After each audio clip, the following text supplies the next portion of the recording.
उसने मेहनत तो करी, आय जोड़ने का साधन दुनिया के लोग ढूंढ रहे हैं, पर आयु बढ़ाने का साधन दुनिया के लोग नहीं ढूंढ रहे।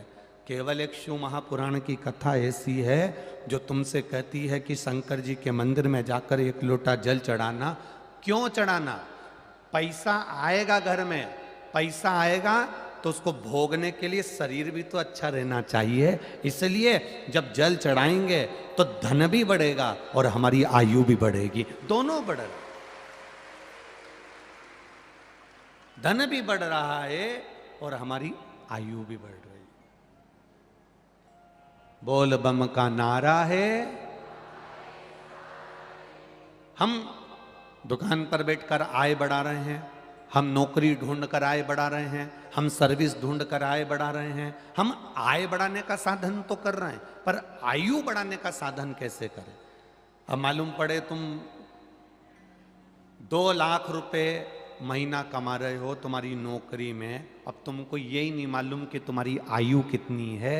और मालूम पड़ा तुमने कमाया, फ्लैट में दिया, गैस की टंकी का दिया, बच्चों का दिया, इसका दिया, उसका दिया, 2 लाख रुपए तुम कमा रहे हो, तुम्हारी आयु कितनी है तुमको नहीं मालूम।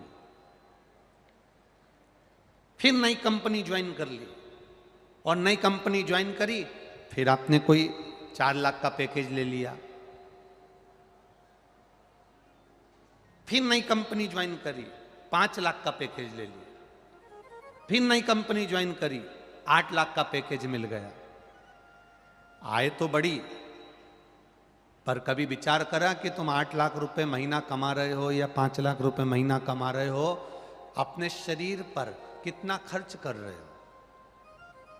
हम कभी ये नहीं कहते कि तुम ज्यादा कमाते हो तो ज्यादा दान कर दो। आप तो अपने ऊपर खर्च करो ना।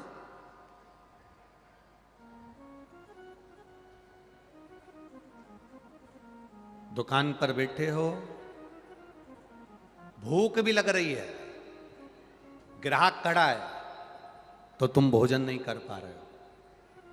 टिफिन रखा है दुकान पर, तुम भोजन नहीं कर पा रहे हो।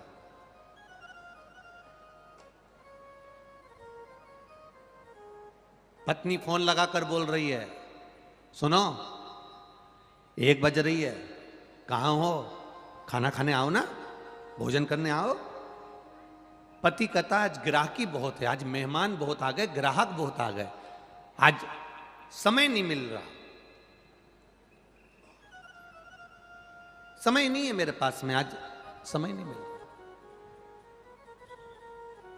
सुबह 8 बजे से लेकर रात को 9-9, 10-10 बजे तक मॉल खोल कर बैठे हो, दुकान खोल कर बैठे हो, ऑफिस खोल कर बैठे हो, मेहनत लगे हो करने में, तो अपने शरीर को क्या दिया तुमने? शरीर को क्या दिया? बीपी की बीमारी। शरीर को क्या दिया? शुगर की बीमारी। शरीर को क्या दिया? थायराइड की बीमारी। शरीर को क्या दिया? जोड़ों का दर्द। शरीर को क्या दिया? डिप्रेशन। शरीर को क्या दिया? आंखों पर चश्मा। शरीर को क्या दिया? कानों में मशीन। शरीर को क्या दिया? मुख में दांत भी नकली। शरीर को क्या दे रहे हो?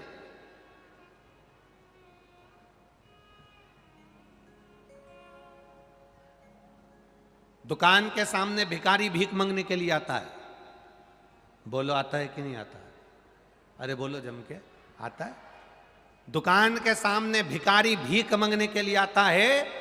वो भिखारी भीख मांगने नहीं आता, तुमको ज्ञान देने के लिए आता है कि मैं 10 जगह से मांगता हूं, उसके बाद भी चैन से सोकर 2 रोटी टाइम पर खाता हूं। भिखारी भीख मांगते मांगते हमको ज्ञान देता है, 10 जगह से मांगता हूं पर भोजन टाइम पर करता हूं। भूख लगी, खा लिया।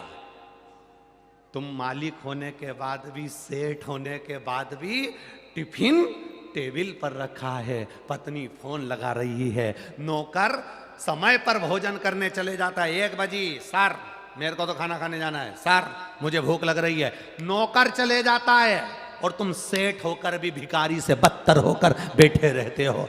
खाने के लिए सामने टिफिन पड़ा है, सामने भूख लग रही है, भोजन, भूख को मार रहे हो, एक चाय पी लोगे भूख मर जाएगी, गुटखा खा लोगे भूख मर जाएगी, भोजन, फिर पत्नी कहती है तुमने खाना खाया, मेरे को भूख नहीं लगी, टिफिन भरा कि भरा है, क्योंकि चाय पी पी कर बस सामान तोलते रहे, दिखाते रहे, देते रहे, काम में लगे रहे, चाय पी पी कर आपने अपना भूख को मार लिया। और किसी डॉक्टर से, तुम्हारे स्पेशलिस्ट डॉक्टर से पूछना कि शुगर की बीमारी और बीपी की बीमारी कैसे होती है। हम अपने खाने का समय नहीं बनाते, हमारा भोजन का समय ऊपर नीचे हो जाता है, जिससे शरीर में शुगर और बीपी की बीमारी होना चालू हो जाती है। हम अपने समय को लेवल नहीं कर पा रहे हैं, हम इतना बढ़ जाना चाहते हैं, इतनी उन्नति की सीढ़ी पर चढ़ जाना चाहते हैं कि हमको पलट कर नहीं देखना पड़े। पर निवेदन है, पलटने के लिए तुम्हारी आयु है कि नहीं है ये तुम्हें नहीं मालूम है, इसलिए निवेदन है रोज ऐसी जिंदगी जीना जैसा एक राजा जीता है, खूब फुल एंजॉय से जीवन जिए, फुल एंजॉय।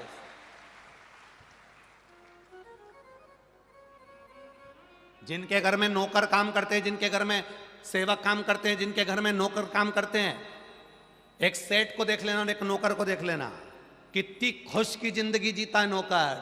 कंगा पाटी फाड़ के, पेंट शर्ट पहन के, आंखों पे चश्मा लगा के, जीन्स में पट्टा डाल के, टी शर्ट पहन के, रोज नए नए बदल के दुकान पर और ऑफिस में आता है। और सेठ वही घिसा पटा अलमारी में से निकाल के, कॉलर फट रही है, रुमाल देख लो तो लो, नौकर भी कह देता है सेठ कभी तो धुलवा लो, रुमाल की ये हालत हो।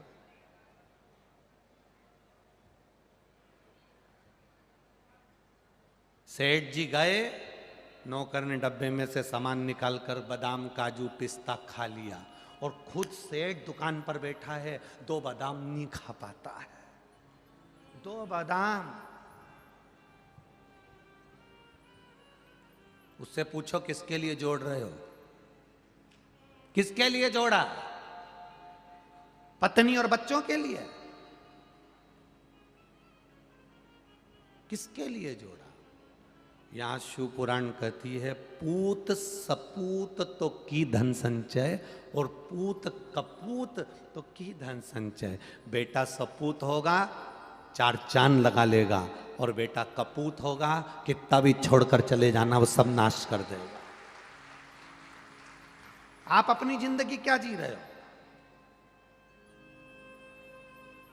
सास जब देखो जब एक रोना रोती रहती है, घर की बुजुर्ग मां, घर की सास अपनी जिंदगी में एक रोना रोती रहती है, हमने बहुत दुख झेला, हमने हमारी जिंदगी में बहुत दुख झेला। तो बहू के सामने ये रोना काहे को रोना? बहू के सामने बार बार ये बात क्यों कहना कि हमने बहुत दुख झेला? तुम चाहती हो कि तुम्हारी बहू दुख झेले? हमने बहुत दुख झेला। सास से निवेदन है, बहू के सामने कभी मत कहो कि हमने बहुत दुख झेला। अब जो अच्छा समय चल रहा है ना, खूब बेहतरीन डेंटिंग पेंटिंग करके खा पी अपनी जिंदगी जी। बार बार काय को रोना रोना, बहुत दुख झेला। अब गया समय, उसको क्यों याद करना? क्यों याद करना? कोई 50,000 रुपए खाकर भग गया, 25,000 रुपए खाकर भग गया, जिंदगी भर उसका रोना रोते रहोगे क्या? 50,000 रुपए ले गया मेरे, 25,000 रुपए ले गया मेरे, 50,000 रुपए। ना ना ना ना, अब तुम ऐसी मेहनत करो कि 4 गुना पैसा कमाओ, और भगवान से प्रार्थना भी करो कि मुझे इतना देते रहना, अगर कहीं का खाके भी भग जाए तो मेरे दिमाग में ना आ जा, इतना दे मुझको साईं, इतना दीजिए जामे कुटुंब समाए, मैं भी भूखा ना रहूं और साधु भूखा ना। बार बार वही रोना रोना की बहुत तकलीफ में जिंदगी निकली। अब तो अच्छी निकल रही है ना, अब तो 2 रोटी अच्छी मिल रही है ना, तो बेहतरीन चने की दाल को गलाओ, उबालो, पीसो, शक्कर मिलाओ, अब तुम बोल दो। केवल पूरनपोली नहीं, आमठी, अकेली पूरनपोली। और केवल आमठी नहीं, कटोरी में घी, और फिर तरबतर जोरदार, और तरबतर कर कर फिर खाओ। अब जो गया दुख का दिन, बहुत देखा देखा देखा, कब तक का हो गया, गया। कल कोई पूछ रहा था, गुरुजी महाराष्ट्र वालों का प्रिय भोजन पूरनपोली है। हम आपसे पूछना चाहते हैं क्यों है। अब हमने कहा हम तो महाराष्ट्र के नहीं हैं, और इतना जरूर है कि महाराष्ट्र में पूरनपोली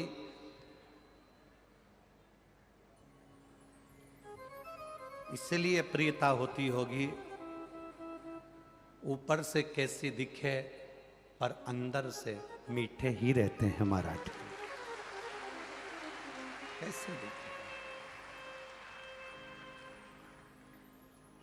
उसकी प्रियता, उसकी मिठास पूर्ण हो। अपनी जिंदगी को सही जियो। कई कई बहुएं कह देती हैं हमारे मायके में हम इतने सुख से रहे, हमारे मायके में हम इतने सुख से रहे। मेरी बहुओं से निवेदन है, जो था समय उसको भूल जाओ। अब जो अपना समय चल रहा है उसमें कदम से कदम मिलाकर चलो और कुछ अच्छा कर कर बताओ। कब तक रोगे? सास रोती है कि हमने बहुत दुख झेला, बहू कहती है मैंने मायके में सुख देखा। जब से तुम्हारे यहां आई हूं, जब से तुम्हारे साथ शादी हुई, जब से इस घर में आई, मेरी जिंदगी नरक हो गई। क्यों बोलना ऐसा? भगवान से प्रार्थना करो कि तेरी बड़ी कृपा है, तूने दुख भी लिखा तो थोड़ा लिखा, अच्छा हुआ में शादी कर कर भेजा। मालूम पड़े कहीं दूसरी जगह शादी कर कर भेज देता और वो मदिरा में डूबा रहता, दिन रात जुए में डूबा रहता, गलत गलत नारियों में डूबा रहता और दिन भर नशे में पड़ा रहता। कम से कम तूने ऐसा तो नहीं दिया, दिया तो अच्छा दिया। ये तेरी कृपा है, ये तेरी दया है, ये तेरी उदारता है।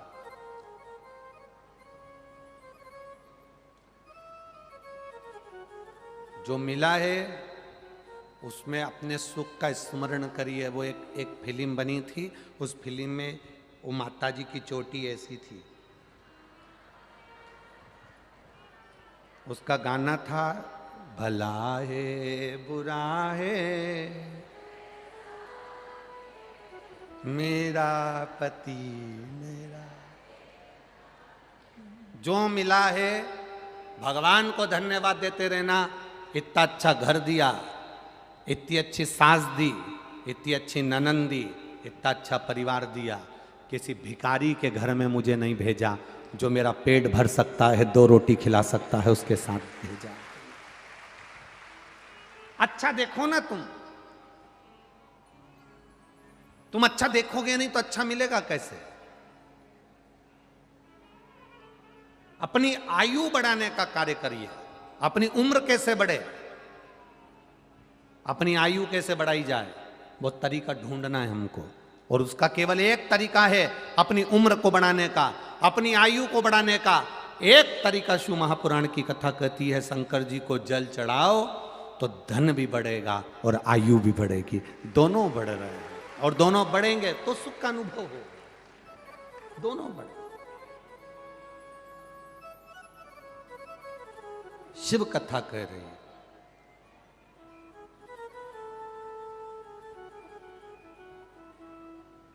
हमारी सास के पास बहुत सारा है, वो कभी हमको कुछ नहीं देती। हमारे ससुर जी के पास में बहुत सारा है, वो हमको कभी कुछ नहीं देते। हमारे ससुर जी के पास में बहुत सारा है, वो हमको कभी कुछ नहीं देते। हमारे ससुर जी के पास में बहुत सारा है, वो हमको कभी कुछ नहीं देते। हमारे ससुर जी के पास में बहुत सारा है, वो हमको कभी कुछ नहीं देते। जब देखो जब वो ननंद को दे देती हैं, जब देखो जब वो ननंद को दे देती हैं, वो बड़े भैया को दे दे, छोटे भैया को दे दे, मंजले को दे दे, संजले को दे दे, वो हमको नहीं देते हैं।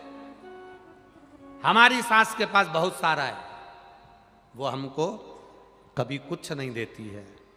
कभी अंदाजा लगाना, तुम्हारी सास के पास बहुत सारा है, वो तुमको कभी नहीं देती है। तुम्हारे पास भी तो अलमारी में बहुत सारा है, तुम कब अपनी सास को एक साड़ी दे देती हो? हम दूसरे से आस लगा रहे हैं, और जब जब हमने संसार वालों से आस लगाई वो आस टूटी है। तुम परमात्मा से ये कहना, हमारी सास किसी को भी सामान दे दे, हमारा ससुर किसी को भी दौलत दे दे, हमें कोई मतलब नहीं। भोलेनाथ, मुझे मेरे भाग्य का देना, दूसरे के भाग्य का रहता है तो चले जाता है, अपने भाग्य का टिकता है। दूसरे के भाग्य का मिलेगा तो वो चले जाएगा, पर अपने भाग्य का टिक जाएगा, अपने भाग्य का रहेगा।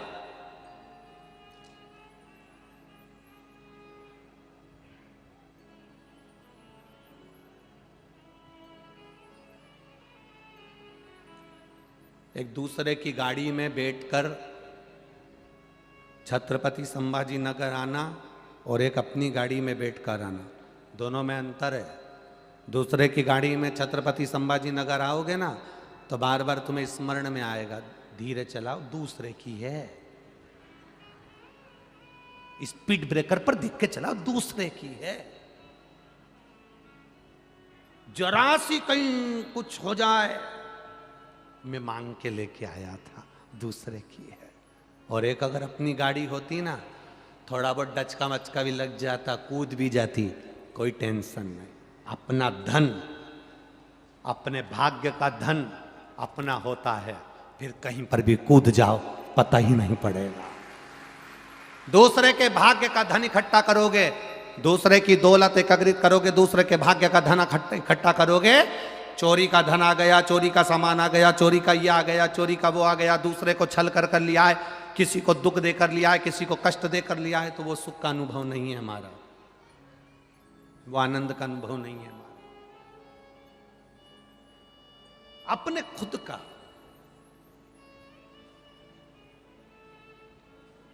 एक बूढ़ी मां, 85 साल की एक बूढ़ी मां यहाँ कहीं कथा सुनने के लिए रोज आती है दूर से,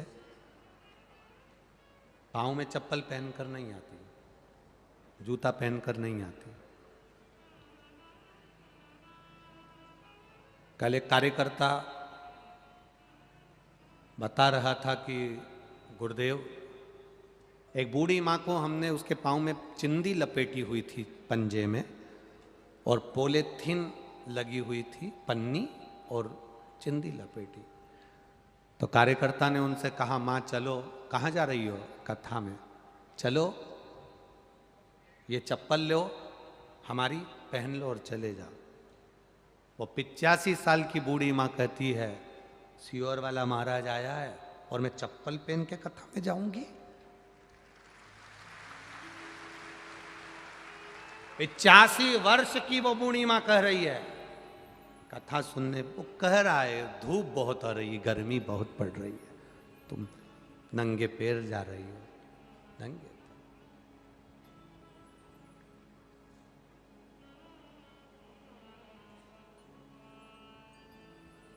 प्रदीप जी जायसवाल विधायक जी को मैं धन्यवाद देना चाहूँगा कि आपके क्षेत्र के जो लोग हैं वो बड़े धर्मात्मा हैं, बड़े धर्म। कभी कभी हमारी भी आंख में आंसू आ जाते हैं आप लोगों का भाव देखकर। एक दो गांव की वीडियो किसी ने हमारे पास में भेजी, जिनके घर में कच्चे मकान हैं, घास के कबेलू के झोपड़े, और घर के बाहर 4-4 ईंट लगाकर उस पे लोग रोटी बना रहे हैं, और उनके साथ में कुछ लोग दाल बना रहे हैं, बेसन बना रहे हैं। हमको ऐसा लगा कि उनके घर में तो खुद भोजन इतना नहीं होगा, झोपड़ा ऐसा दिख रहा है, पर 5-5, 6-6 गांव की माताएं रोटी बनाकर, सब्जी बनाकर, जिस गाड़ी से कथा सुनने आ रही हैं उसमें स्टील के डब्बों में भर भर कर लाकर यहाँ लोगों को खिला रहे हैं।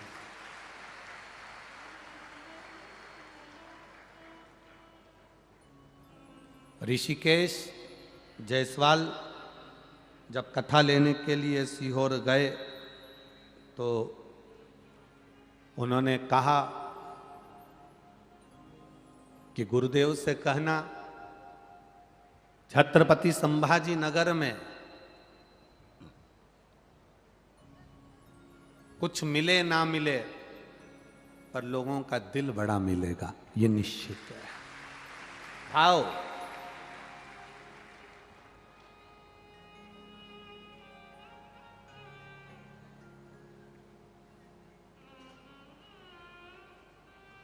पानी की बोतल जिसकी कीमत बाजार में 10 रुपए, 15 रुपए, 20 रुपए होगी,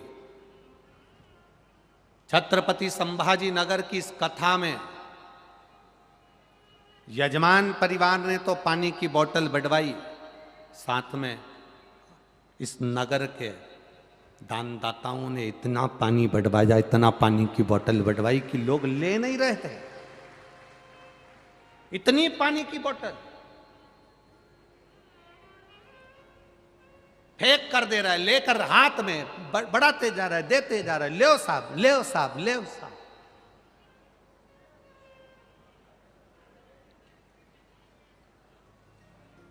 कभी कभी बड़ा स्मरण आता है, बड़ा चित्तवृत्ति में आता है कि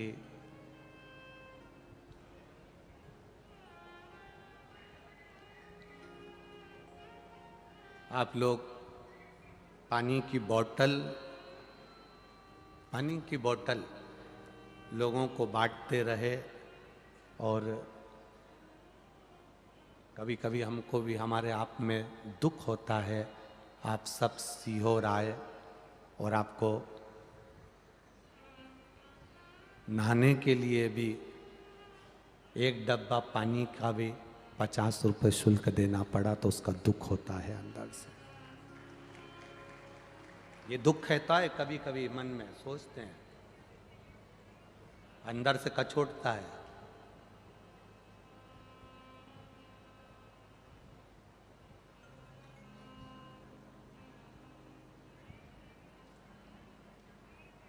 आपके भीतर लुटाने का भाव है। गांव-गांव से आई हुई माताएं अपने साथ में पन्नियों में रोटियां भरकर और अचार लेकर आई, और जहां बैठती थी वहीं 25 लोगों को 2-2 रोटी और अचार बांटती रही। देखकर आनंद की अनुभूति होती है। और मेरा निवेदन है, जहां भी शिव महापुराण की कथा हो,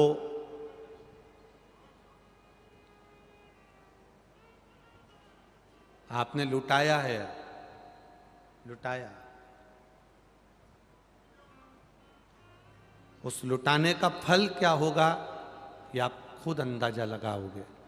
हम तो नहीं कह सकते, हमें मालूम भी नहीं, पर वो जब देता है तो छप्पर फाड़ कर देता है, छप्पर।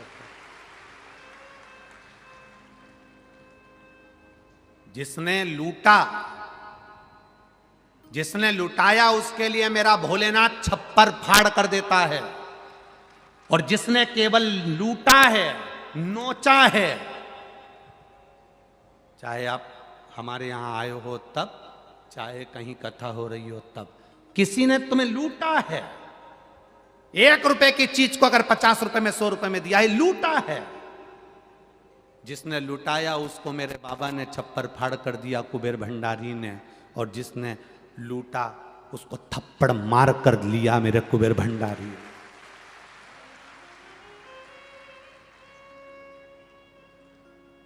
दोनों के लिए तैयार रहिए। आप लुटाए हो तो आपको दे रहा है, और आपने अगर लूटा है तो वो क्या करेगा वो जान सकता है। पर क्या उसका वर्णन।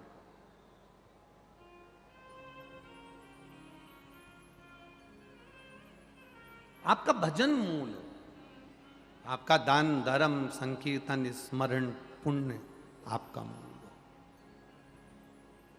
धन्य है मेरे छत्रपति संभाजी नगर के भक्त और आप सब आए हुए श्रोता भाई बहन। मैं आपके चरणों को नमन करता हूं, आपके विश्वास को नमन करता हूं, श्रद्धा को नमन है। आप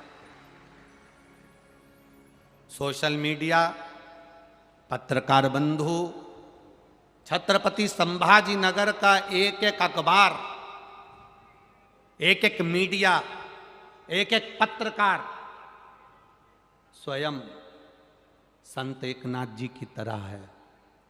एक एक पत्रकार संत तुकाराम की तरह है, संत नामदेव की तरह है, जिन्होंने अपनी कलम से इस कथा की अच्छाइयों को जनमानस तक पहुंचाया है। एक संत और एक पत्रकार बराबर का होता है। संत अपनी वाणी से अच्छाई को जनमानस तक पहुंचाता है और पत्रकार अपनी कलम से अच्छाई को जनमानस तक पहुंचाता है।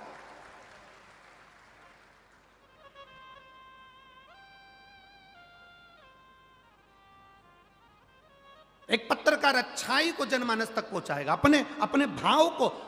एक संत और पत्रकार बराबर होता है। संत अच्छाई को जनमानस तक अपनी वाणी से पहुंचाता है और पत्रकार अच्छाई को अपने कलम के माध्यम से पहुंचाता है। कलम के माध्यम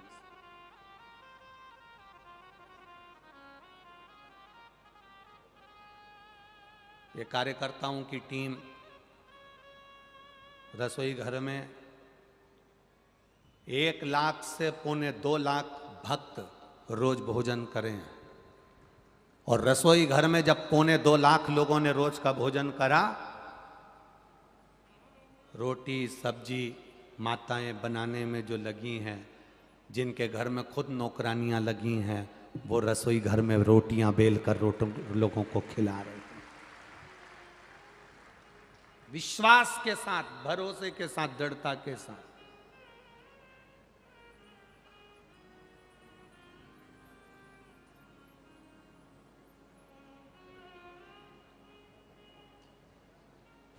अब विश्वास हो गया कि महाराष्ट्र के अंदर कभी भी कथा हो तो यजमान परिवार को भी टेंशन लेने की जरूरत नहीं है। यहां भक्त अपने आप संभाल लेते हैं। महाराष्ट्र के अंतर्गत कथा हो, भक्त अपने आप संभालता है, भाव के साथ संभालता है, विश्वास के साथ संभालता है। छत्तीसगढ़ का भी यही क्रम है। छत्तीसगढ़ के भी भक्त अपने आप संभाल लेते हैं, अपने आप। विश्वास। अब एक विचार करिएगा, जब भगवान इतना बड़ा आयोजन संभाल सकते हैं तो क्या तुम्हारा घर नहीं संभाल सकते हैं? तुम क्यों चिंता करते हो? मेरे बच्चे के लिए मुझे ये करना है, पत्नी के लिए करना है, मकान बनाना है, गाड़ी लाना है, जमीन लाना है, जायदाद लाना है, संपदा लाना है। आय बढ़ाने के साथ आयु बढ़ाने का प्रयास करिएगा। आपकी उम्र कैसे बढ़े? कोई सत्कर्म कर देना, किसी भूखे को भोजन कराना, किसी प्यासे को पानी पिलाना, किसी बीमार की औषधि करा देना, यह आयु बढ़ाने का तरीका है, आपकी उम्र बढ़ा देता है। भूखे को भोजन कराओ, प्यासे को पानी पिलाओ। घर में बुजुर्ग माता पिता हैं, उनकी सेवा करो। प्रतिदिन अपने माता पिता के चरण दबाओ। अपने माता पिता को चरण भी नहीं दबा सकते तो प्रणाम करो। तुम्हारे पिताजी तुम्हें गाली दें, तुम्हारी सास तुमको गाली दे, आप शब्द कहे ताने दें, तुम्हें 24 घंटे तुम्हारी सास को से गालियां दे, तो भी तुम्हारा फर्ज है तुम उसके चरणों को प्रणाम करना मत भूलना। मुंह मत चलाना, पलट कर जवाब मत देना। एक दिन उसने जो गालियां दी है ना, वो गालियां भी तुम्हें फलना चालू हो जाएगी, तुम्हारा नुकसान नहीं होगा। देन दो ना उसको। शिव महापुराण की कथा कहती है, जिसको ज्यादा गाली दी जाती है, जिसको अपशब्द किए जाते हैं, जिसको ताने दिए जाते हैं, जिसको आड़ा टेढ़ा बोला जाता है, जिसकी निंदा होती है, उन्नति की सीढ़ी पर वही चढ़ पाता है। जिसके लिए अपशब्द कहे जाते हैं, ताने दिए जाते हैं, आड़ा टेढ़ा बोला जाता है, कहने वाला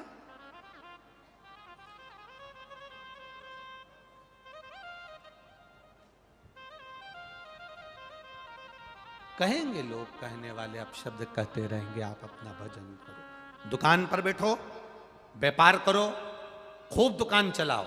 सुबह 8 बजे से लेकर 10 बजे तक तुम दुकान खोल के बैठते हो, हमारी तरफ से छूट है, तुमको 11 बजे तक खोलो, मना नहीं। तुम्हारा मन करे जब तक दुकान खोलो, बस इतना सा निवेदन है।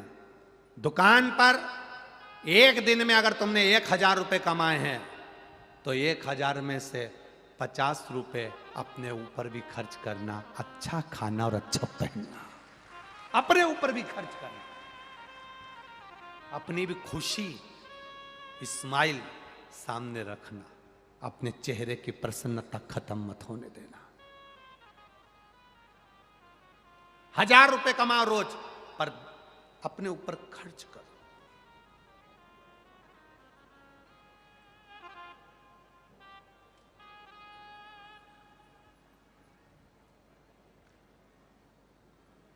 अपने ऊपर खर्च। कभी कभी मन करे परिवार के साथ में गाड़ी में बैठकर किसी मंदिर चले गए। कभी मन करा परिवार के साथ कथा में चले गए, परिवार के साथ। कभी मन करा वृद्धाश्रम पहुंच गए। कभी मन करा ज्यादा कमाई हो गई, आज बूढ़ी मां के पास जाओ, अपने बूढ़े बाप के पास जाओ। इधर मां बाप नहीं है, तुम्हारी पत्नी के मां बाप हो तो उनके पास चले जाओ। तुम्हारी पत्नी के मां बाप भी नहीं है, बड़े भाभी के अगर मां बाप हो उनके यहां चले जाओ। उनके भी नहीं हो तो देवरानी के माँ बाप हो, उनके पास चले जाओ। एक साड़ी भले वो 5 रुपए की, 50 रुपए की, 100 रुपए की हो, बूढ़ों को एक बार, जो अपने परिचित बूढ़े हैं, उनको उड़ा कर आना। उनकी आंख से जो आंसू झलकेंगे ना, वो आशीर्वाद के झलकेंगे और तुम्हारे कल्याण करने वाले झलकेंगे। बूढ़ों को, तुम्हारे माता पिता, तुम्हारे सास ससुर हैं, बुजुर्ग हैं, पहले उनका ध्यान दो।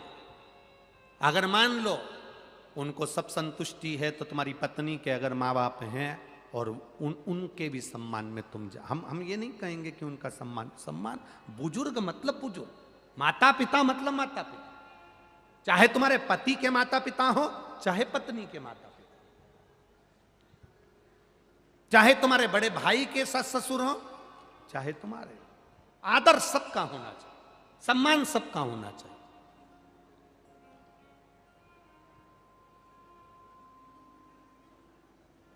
घर में बहन आए, उससे पहले घर की जो बूढ़ी बुआ हो, बुआ, बूढ़ी बुआ, बहुत अवस्था हो गई, बुजुर्ग हो गई, उसका भी ठिकाना नहीं, कब मर जाए, कब चली जाए। बुआ को फोन लगाकर कह दो, बुआ हफ्ते में 2 बार, 1 बार गाड़ी भेज दूं क्या बुआ? आ रही हो कि 2-4 दिन के लिए? आ जाओ। एक अंदाजा लगा कर रखना, नारी जितनी बूढ़ी होती चली जाती है, उतनी घर से आसक्ति बढ़ती चली जाती है, उससे घर नहीं छूटता। अपना फोन पे बोलने में क्या जाता है? बुआ कब आ रही हो? गाड़ी भेज दूं क्या? बुआ खुद कह देगी, रे बच्चों के कारण फंसी हुई हूँ, परिवार देखूं कहाँ हूँ, शरीर से बने नहीं, जाना आना होए नहीं, तू तो रहने दे, कभी इधर से निकलो तो महरसा मिलते हुए चली जाना। पर अपना फर्ज है कि अपनी बुजुर्ग बुआ को, बहन बाद में, पहले बुआ, उसको कहो कब आ रही है बुआ? कथा हो रही है अपने गांव में, अपने नगर में। अब छत्रपति संभाजी नगर में तो आज पूरी हो जाएगी, भोपाल में 10 तारीख से 14 तारीख तक चालू हो जाएगी, तो भोपाल में रहने वाले भी अपने बुजुर्गों को कह सकते हैं, कब आ रही हो बुआ? भोपाल में शिव पुराण की कथा है, आ जाओ, 4-5 दिन रुकना होगा, आनंद लेंगे, कथा सुनेंगे, चले जाएंगे। वो बुजुर्ग भी खुश होकर अंदर से सोचेंगे, मेरा भतीजा भतीजी ने याद किया, मेरे भाई नहीं है, पर मेरे भतीजा भतीजी ऐसे जोरदार मुझे याद करते, उसकी दुआ, उसका आशीर्वाद, और ये दुआ ही हमारी आयु को बढ़ाएगी। मार्कंडे जी के साथ हुआ क्या था? उम्र थी मात्र छोटी सी, कुछ अवस्था में मरना था। नारद जी ने एक ही बात कही, जो मिल जाए उसके पांव पड़ ले, जो मिल जाए उसका आशीर्वाद ले ले। मार्कंडे जी ने पांव पड़ना प्रारंभ करा, सबके आशीर्वाद ले, सबके आशीर्वाद, आशीर्वाद लेते लेते लेते लेते लेते लेते आशीर्वाद लेते लेते तुरंत मार्कंडे जी नारद जी के पास पहुंच गए। नारद जी ने आशीर्वाद दे दिया, आयुष्मान भव। जैसे ही नारद जी ने आशीर्वाद दिया तो नारद जी से मार्कंडे जी ने कहा, आपने आशीर्वाद दे दिया, मैं तो मर जाऊंगा, इतनी वर्ष की आयु, 5-7 साल में मेरा प्राण छूट जाएगा, और तुम मुझे आयुष्मान होने का आशीर्वाद दे रहा। नारद जी मन में सोचे, मुझे मालूम नहीं था ना कि तेरी उम्र कितनी है, यहाँ लिखा भी तो नहीं रहता कि ये 25 साल जिएगा, 5 साल जिएगा। अब नारद जी ने मन में सोचा, अपने माथे पर आ गया ये तो, आशीर्वाद मैंने दे दिया इसको आयुष्मान बहु होने का, अब करूं तो करूं क्या। नारद जी ने कहा, इसको दूसरे के माथे पटक देता हूं, और नारद जी उसका हाथ पकड़ कर ले गए। सामने इंद्र दिखा, इंद्र को देखा तो नारद जी ने तुरंत इससे कहा, ए मार्कंडे, सामने वो आ रहा है ना, उसको प्रणाम कर ले। नारद जी बोलकर हट गए, और इसने जाकर उसको प्रणाम कर लिया। इसको नहीं मालूम कि इंद्र है, और इंद्र को नहीं मालूम कि मार्कंडे। जैसे ही उसने साष्टांग दंडवत करा, इंद्र ने आशीर्वाद दे दिया, आयुष्मान भव। इतने में नारद जी इंद्र के पास आ गए। आपको मालूम है कौन है ये? मार्कंडे। बहुत छोटी सी उम्र है, 5-7 साल में मर जाएगा। ओरे राम, इंद्र कहे, मैंने तो आशीर्वाद दिया आयुष्मान भव होने का। नारद जी बोलने लगे, तुम्हारा वचन अब झूठा जाएगा। इंद्र उस बच्चे का हाथ पकड़कर, अब तुम लेके जाओ इसको। इंद्र उस बच्चे का हाथ पकड़ कर ले गए, और बच्चे का हाथ पकड़ कर लेकर इंद्र सीधे अपने सिंहासन पर बैठे तो उनकी पत्नी ने देखा, आज इंद्र रो रहे थे। पत्नी ने पूछा, तुम क्यों रो रहे हो? इंद्र ने कहा, आज मैंने इस बच्चे को आशीर्वाद दे दिया आयुष्मान भव होने का, पर मुझे क्या मालूम था कि मर जाएगा, इसकी आयु कम है, तो क्या करा जाए। पत्नी ने कहा, तुम चिंता मत करो, तुम्हारे साथ तो धोखा हुआ है, अपने सिर का बोझ दूसरी जगह दिया। इंद्र ने हाथ पकड़ा, ब्रह्मा जी के पास ले गए। ब्रह्मा जी, और इंद्र ने कहा, वो सामने बाबा बैठे ना दाढ़ी वाले, उनको दंडवत करिया। और जाकर मार्कंडे ने जो दंडवत करा, ब्रह्मा जी ने कह दिया, आयुष्मान भव। अब जो ब्रह्मा जी ने कहा आयुष्मान भव, इंद्र ने आकर कह दिया, आप पहचानते हो इसको? नहीं। मार्कंडे, कम उम्र है, तुमने लेखनी में लिखा है, अपनी कलम से लिखा, इतने साल में मर जाएगा, और तुमने आशीर्वाद दे दिया आयुष्मान भव होने का। अब तुम्हारी लेखनी गलत, तुम गलत। ब्रह्मा जी ने मन में सोचा, अब करूं तो करूं क्या। इंद्र इनको ब्रह्मा जी के पास छोड़ के चले गए। ब्रह्मा जी सोचे, अब इसको लेकर कहां जाऊं मैं, अपने माथे का बोझ किसको दूं। ब्रह्मा जी उसको लेकर भगवान विष्णु के पास पहुंच गए। भगवान नारायण आराम से सोए हुए थे, लक्ष्मी जी चरण दबा रही थी। इसने मार्कंडे जी को कह दिया, जाओ वहां पर जाकर प्रणाम कर लो। मार्कंडे जी ने जो दंडवत करी, हार हार, जो दंडवत करी, भगवान विष्णु के नेत्र खुल गए। नेत्र खुले, देखा एक छोटा सा बच्चा मेरे सामने दंडवत करा है। भगवान विष्णु ने कहा, आयुष्मान भव। लक्ष्मी जी नारायण को देख रही हैं। नारायण पूछ रहे, लक्ष्मी तू मुझे इतनी घूर घूर के क्यों देख रही है? लक्ष्मी जी बोली, ये वो मार्कंडे है जिसको इतनी कम उम्र में मरना है, 5-7 वर्ष की आयु में इसको जाना है, और तुमने आशीर्वाद दे दिया आयुष्मान भव होने का। भगवान विष्णु बोले, लक्ष्मी तू पहले नहीं बोल सकती थी? लक्ष्मी बोली, मैं पांव दबाते दबाते चिमटा भी खोड़ा, तुमने ध्यान ही नहीं दिया। अब क्या होगा? भगवान ब्रह्मा जी छोड़कर विष्णु जी के पास चले गए, और विष्णु जी अब उसको लेकर सीधे देवाधिदेव महादेव के पास चले गए। शंकर पार्वती शाम के समय घूम रहे थे, और भगवान नारायण ने कहा, जाओ उनको प्रणाम कर लो। जो दंडवत करी दंडवत करते से भोलेनाथ ने कह दिया, आयुष्मान भव चिरंजीवी भव। हो गया। कालों का काल जब महाकाल आशीर्वाद देता है तो काल की भी हिम्मत नहीं जो महाकाल के सामने खड़ा हो जाए। काल की भी हिम्मत नहीं जो महाकाल के सामने खड़ा हो जाए। बस आए यमराज बंदी बनाने, सामर्थ्यता नहीं थी क्योंकि शंकर सामने खड़े हुए थे। जिसको एक लोटा जल चढ़ाते हो ना, तुम्हारी दुख की घड़ी में सामने खड़ा मिलता है। हॉस्पिटल में दवाई देने वाले मिलेंगे, हॉस्पिटल में तुम्हारे हॉस्पिटल का बिल देने वाले मिलेंगे, हॉस्पिटल में डॉक्टर, नर्स, सिस्टर, मशीनें, दवाई, भोजन सब मिलेंगे, पर हॉस्पिटल में उम्र देने वाला केवल एक होगा। तुम्हारा चढ़ाया गया एक लोटा जल तुम्हारी उम्र बढ़ा रहा होगा।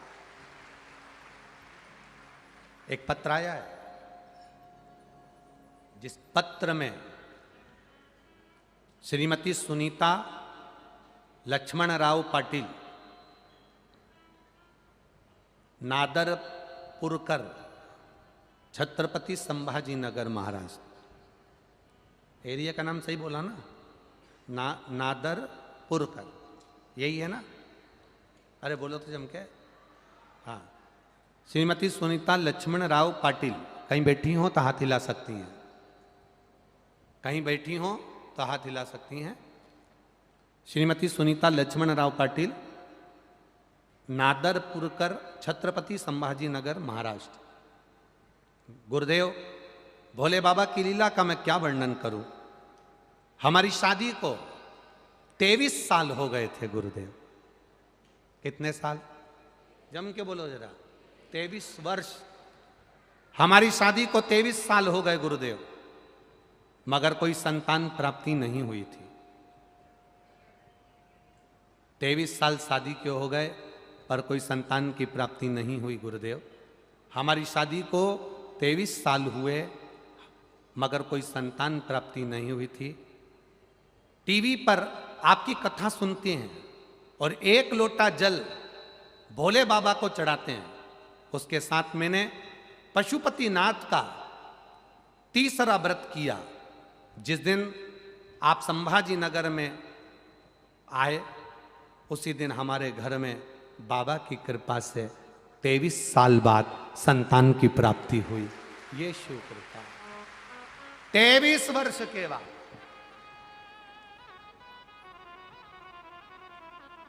कितने साल भाई? 23 वर्ष। अब जरा अंदाजा लगाना, 23 साल में कोई सोच सकता है कि हमारे यहाँ औलाद हो जाएगी? अब बोलो, माताएं बैठी इतनी, इनको तो स्मरण में होगा, भाई लोगों को स्मरण में होगा। 23 साल में किसको अंदाजा कि 23 साल बाद भी औलाद हो जाएगी? आस छोड़ दी, विश्वास छोड़ दिया, सब कुछ छोड़ दिया, पर टीवी पर कथा सुनी और विश्वास जागा। विश्वास जागा तो पशुपति व्रत किया, एक लोटा जल देवाधिदेव महादेव को चढ़ाना प्रारंभ किया। जो दुनिया में कोई नहीं दे सकता वो मेरा काल अधिपति देता है, कुबेर भंडारी देता है। जो दुनिया में कोई नहीं दे सकता वो कुबेरेश्वर महादेव देता है, महाकाल राजा देता है, कृष्णेश्वर देता है। दुनिया के लोग कहते हैं गुरुजी आप कथा करने के लिए आते हो, इतने लोग कथा सुनने आते हैं, आप कहते हो कथा सुनकर जाओगे, बाबा झोली भर कर देगा, अगला पत्र अगली कथा में आपके मिलेंगे। आप इतना विश्वास से कैसे कह सकते हो? आप इतनी विश्वास से कैसे कह देते हो? हमारा कहना है कथा करने हम नहीं आते, ये शिव पुराण लेकर हम नहीं आते। हम तो ये जानते हैं जब सीहोर से चलते हैं तो मेरा कुबेरेश्वर महादेव साथ चलता है और वो लुटा कर जाता है। मेरा कुबेर भंडारी, मेरा महाकाल राजा, मेरा कृष्णेश्वर, मेरा नागेश्वर, मेरा सोमनाथ, मेरा विश्वनाथ लुटाने वाला वो है। हम तो निमित्त केवल। केवल निमित्त है कथा के, केवल।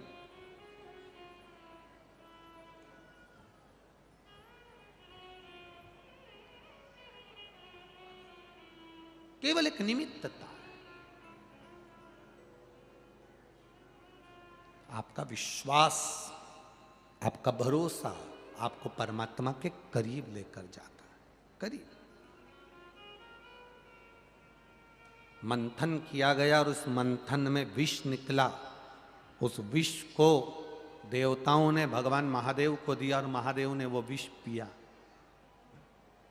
नीलकंठधारी कहला। मंथन में विष निकला। होगा जब परिवार में मंथन होता है ना, परिवार में जब मंथन होता है, जब परिवार में कुछ खींचा खाची होती है, सबसे ज्यादा विष घर के बड़ों को पीना पड़ता है। जैसे महादेव ने विष पिया था, वैसे घर का जो बड़ा होता है विष उसको पीना पड़ता है मंथन में।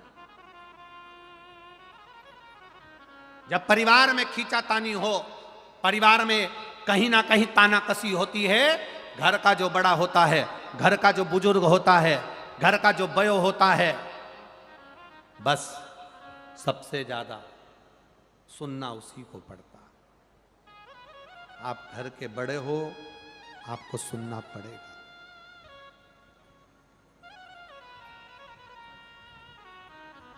विष निकला। पार्वती जी ने कहा इसको मत पियो, ये जहर है, जहर, जहर। शंकर भगवान कहते हैं ये देवता पिएंगे तो वो बर्बाद हो जाएंगे, पृथ्वी पर गिरेगा तो बर्बाद हो जाएंगे, जलचर, थलचर, वायुचर, जीव सब मर जाएंगे, इसलिए मुझे पीना जरूरी है। इस विष को मैं पीता हूँ। शिव जी ने अपने हाथ में हलाहल वो विष लिया, पिया और विष को पिया। तो कंठ पर वो विष रखने से पहले भगवान शंकर ने पार्वती जी का स्मरण कर लिया। पार्वती का स्मरण, मां आद्यशक्ति, मां दुर्गा, मां भवानी, माता पार्वती का स्मरण करा। पार्वती जी ने देवादिदेव महादेव से पूछा, विष पीते समय आप मुझे क्यों याद कर रहे हो? शंकर भगवान ने कहा, पार्वती, पुरुष जितना विष नहीं पी सकता, उतना विष परिवार में रहने वाली नारी को पीना पड़ता है। पति दुकान चले जाता है, पति ऑफिस चले जाता है, पति बाहर दोस्तों के साथ घूमने चले जाता है।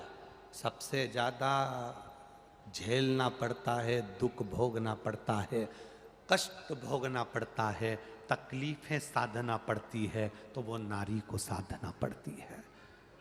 ताने सुनेगी नारी, अपशब्द सुनेगी नारी, गर्भ धारण करने का कष्ट झेलेगी नारी, विषम परिस्थिति में भी बच्चों को पेट भरने की जवाबदारी घर की नारी की होती है। पति गया कमाने, पत्नी को लगता है मेरे बच्चे को कैसे पेट भरना। बच्चे जन्म ले लें, रात रात भर जगती है नारी, रात रात भर जगती है अपने बच्चे के लिए नारी। जिस बच्चे से इतना प्रेम करती है, स्नेह करती है, शादी होने के बाद बहू आ जाती है और अब 1 मिनट में अपने बेटे को भी बहू के हवाले कर देती है नारी। वो नारी कोई साधारण नहीं हो सकती, सहज नहीं हो सकती नारी। नारी का जीवन बड़ा विचित्र जीवन है, बड़ा विचित्र।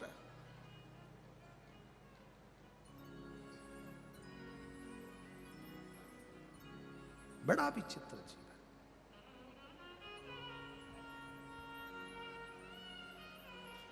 रोती भी है, मुस्कुराती भी है, आए हुए अतिथि का सम्मान भी करती है, कोई भूखा ना जाए इसलिए रसोई घर में गर्मी में पसीना भी बहा लेती है, और कोई भूखा ना सोए तो तगाड़ी उठाकर मेहनत भी कर लेती है। पति के साथ कदम से कदम मिलाकर खेत में काम भी कर लेती है। पति खेत में थक कर थोड़ी देर लेट भी जाता है, पर नारी थक कर लेटती नहीं, वो और आगे बढ़कर काम करती रहती है। वो भारत की नारी होती है, भारत की। संघर्ष का जीवन। एक विदेश में एक संत भारत के घूमने के लिए गए, भारत के संत घूमने के लिए गए, और भारत के संत ने देखा एक पत्नी का पति मर गया। पति मरा, कब्र में उसको दबाया। पत्नी विदेश की पति की कब्र पर पंखा कर रही थी, पति की कब्र पर पंखा कर रही है वो विदेश की नारी। भारत के संत को अच्छा लगा, भारत के संत ने नारी को प्रणाम करा। आप तो हमारे भारत की नारी से भी बढ़कर नारी हो।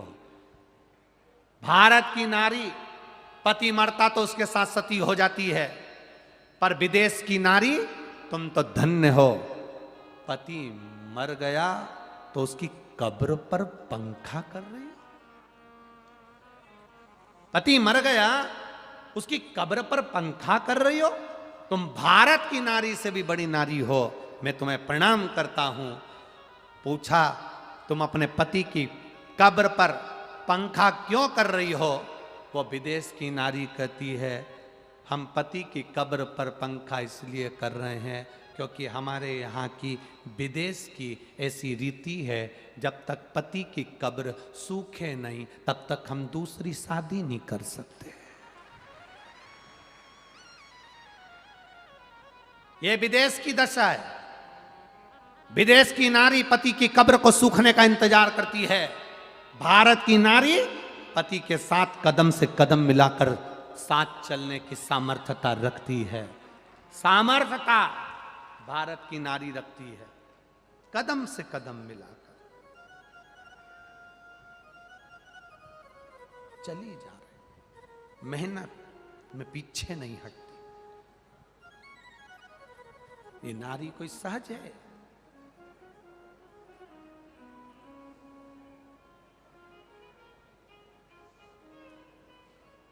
कल कह रहे थे कार्यकर्ता, गुरुजी आपके ये श्रोता हैं ना, ये बड़े विचित्र हैं, ये सुनते ही नहीं है हमारी। तो हमने कहा हमारी तो पूरी सुनते हैं, कहे बस तुम्हारी सुनते हैं।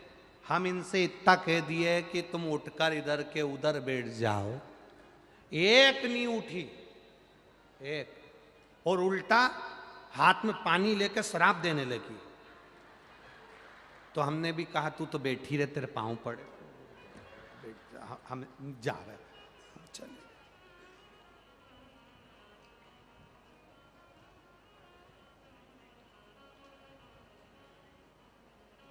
इतना बड़ा बड़ा फोटो इन्होंने अपने अपने घर के कोई मर गए बुजुर्ग, उनका फोटो खंबे पर लगा दिया। गुरुजी पीछे वाले को उस फोटो के चक्कर में नहीं दिख रहा, पीछे वाले हमसे कह रहे कि तुम कहो फोटो हटाने का। हम इनको फोटो हटाने का बोलने के लिए गए, इतने में वो कथा सुनने में लगी थी, और हमने कहा पीछे वालों को दिख नहीं रहा, तुम इनका फोटो हटाओ। तो वो हमसे कहती है तेरे में दम हो तो तू हटा ले जा। और हम फोटो खोलने लगे तो ये साड़ी सिर पे डाल के यूं बैठ गई। अब हमको डर लगे कि नहीं लगे गुरुजी, हमने फोटो छोड़ दिया, वापिस चले गए। अब आप बताओ गुरुजी अभी कैसे सुने ये? अब तुम कहते हो नहीं सुनती, अभी हम तो कहें तो ये सुनती वो 1 मिनट में। अभी देखो बोल बम का नारा है, सुनी कि नहीं सुनी? बोलो सुने। अब तुम कहते हो नहीं सुने हैं, हमारी सुनते हो। चलो भगवान की कृपा है री बाबा, यही कृपा बनी रहे, बस स्नेह आपका बना रहे। सुनना, स्मरण किया, भजन किया।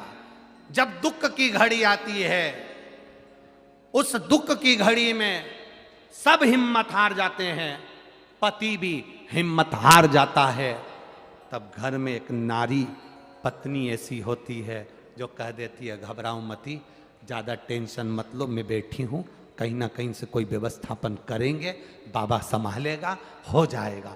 हिम्मत देने का काम भारत की नारी करती है। मांबे, जगदम्बे, जगतधात्री, दुर्गा भवानी, मां पार्वती शिव जी से पूछ रही हैं, आपने मुझे विष पीते समय याद क्यों करा? शंकर भगवान कहते हैं तू आद्य शक्ति है, तू दुर्गा है, तू भवानी है, मेरे कंठ पर तू रहेगी, विष पीऊंगा, उस विष को तू नीचे नहीं उतरने देगी। एक पत्नी ऐसी होती है जो पति के लिए यमराज से भी लड़ लेती है, तो तू तो मेरी अर्धांगिनी, मेरी अर्धांगिनी।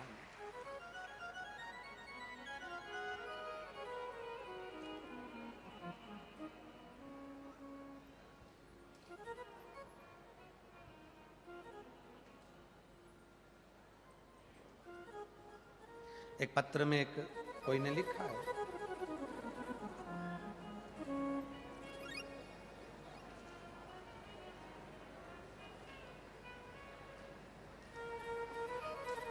सुजाता राहुल भाटे, कहीं बैठी हैं?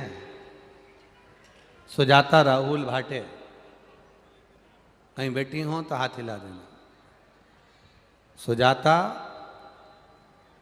राहुल भाटे, छत्रपति संभाजी नगर से, आप ही हैं? हाँ, दोनों हाथ हिला दीजिए। तो इन्होंने पत्र में लिखा है, गुरुजी